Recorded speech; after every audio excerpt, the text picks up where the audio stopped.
मातेव दाकांच्या मोळ्यांत धाडलोले वावराडी. वोपार चॅप्टर 20.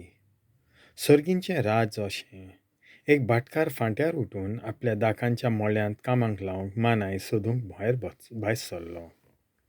दिसवाड्याक 1 दिनार फारीक करूंक वावराड्यां लागीं कबलात करून ताणें तांकां आपल्या मोळ्यांत धाडले.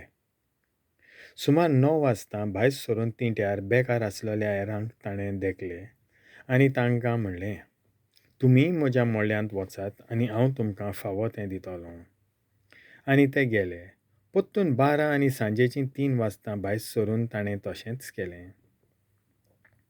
सुमार 5 वाजता तो आनीक एक पावट भायर सरलो आनी आनीकूय उबे आसलोले ताका मेळ्ळे आनी ताणें तांकां म्हणलें, तुमी आख्खो दीस हांगासर कित्याक बेकार रावल्यात? तांणी जबाब दिलो, आमकां कोणेच वावराक लावंक ना देखून. ताणें तांकां सांगलें, तुमी म्हज्या मोळ्यांत वचात. तिनसाणां मोळ्याच्या धोनयान आपल्या मुकदोमाक म्हणलें, वावराद्यांक आपय आनी निमाण्या थावन सुरू करून पयल्यांक पर्यान दिसवडो दी. सुमार 5 वाजता कामाक लागलोले ते आयले आनी जण एकल्याक 1 दिनार मेळ्ळो. पयले आयलोले ते लागीं सरून आपणाक ओदीक मेळटोलें म्हूण समजलें. पूण तांकांय जण एकल्याक 1 दिनार मेळ्ळो. तांणी तो घेतलो खरो, पूण ते भाटकाराचेर गुणगुणून म्हणूंक लागले, ह्या निमाण्यांनी एकूच तासभर काम केलां आनी आमी जाल्यार आख्ख्या दिसाचो भार आनी उन्नत घेतल्यात, तरी आमकां आनी तांकां तुवें सारकें केल्याय. पूण तांतल्या एकल्याक जबाब दिवन ताणें सांगलें, इश्टा, हांव तुका ओनीत करिना. तर एका दिनाराची तुवें म्हजे कडेन कबलात केली नाय? तुजें तें घे आनी वच. तुका दिलां तितलेंच ह्या निमाण्यांकूय दिवंक म्हाका खुशी. तर म्हज्या पयशांचें म्हाका जाय तें म्हज्यान करूं नजो? हांव बरो म्हूण तुजो दोळो फुटलो?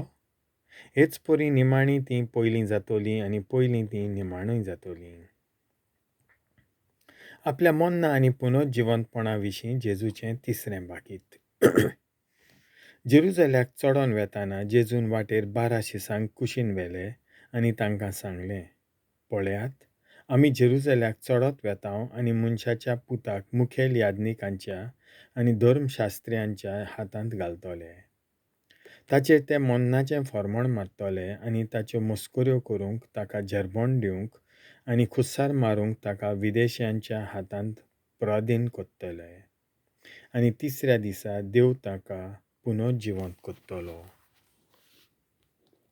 एके आवयचें मागणें. तेन्ना जेबेदेवाच्या पुतांची आवय ताचे सोशें आपल्या पुतांक घेवन आयली आनी ताचे कडेन कितें मागूंक आयलोले भाशेन ताच्या पांयां पडली. ताणें तिका म्हणलें, तुका कितें जाय? तिणें म्हणलें, ह्या म्हज्या दोगां पुतांक एकल्याक तुज्या उजव्या हाता आनी दुसऱ्याक दाव्या हाता तुज्या राज्यांत बसूंक लाय. जेजून पोत्तिपाल केलो, तुमी कितें मागतात तें तुमीच नकलोत. हांव पियेतलों त्या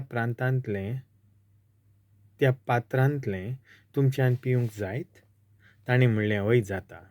ताणें तांकां सांगलें, म्हज्या पात्रांतलें तुमी पियेतल्यात खरें, पूण म्हज्या उजव्याक वा दाव्याक बसूंक दिवंक म्हजे आदीन ना. ते जागे म्हज्या बापायन निर्मूण दवरल्यात तांकां. हें आयकून हेर 10 जाण त्या दोगां भावांचेर चिडले. पूण जेजून तांकां आपणा सोशें आपोवन हाडून सांगलें, विदेशां मोदें तांचे अधिकारी तांचेर आपली पदवी जबरदस्तेन चलयतात म्हूण आनी तशेंच तांचे वडील आपले सत्तेचो भार तांचेर घालतात म्हूण तुमी जाणोत.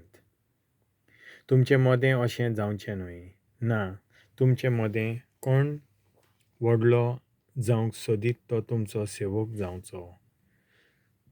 तुमचे मोदें कोण पयलो जावंक सोदीत तो तुमचो गुलाम जावचो. अशें मनशाचो पूत हेरांक आपले चाकरेक लावंक येवंक ना. बगोर हेरांची चाकरी करूंक आनी समेस्तांचे सोडवणे पासत आपलो जीव दिवंक आयला. दोगां कुड्ड्यांक जेजू बरें कोत्ता.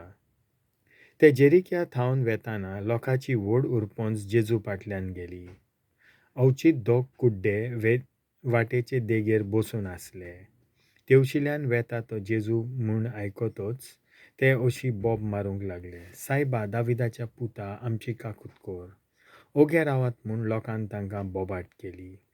तरी पूण ते उदीक व्हडल्यान तशीच बोब मारीत रावले. सायबा, दाविदाच्या पुता, आमची काकूत कोर. जेजू थांबलो आनी तांकां आपोवन हाडून ताणें विचारलें, हांवें तुमकां कितें केल्लें जाय? ताणें म्हणलें, सायबा, तुवें आमचे दोळे उगडलोले आमकां जाय.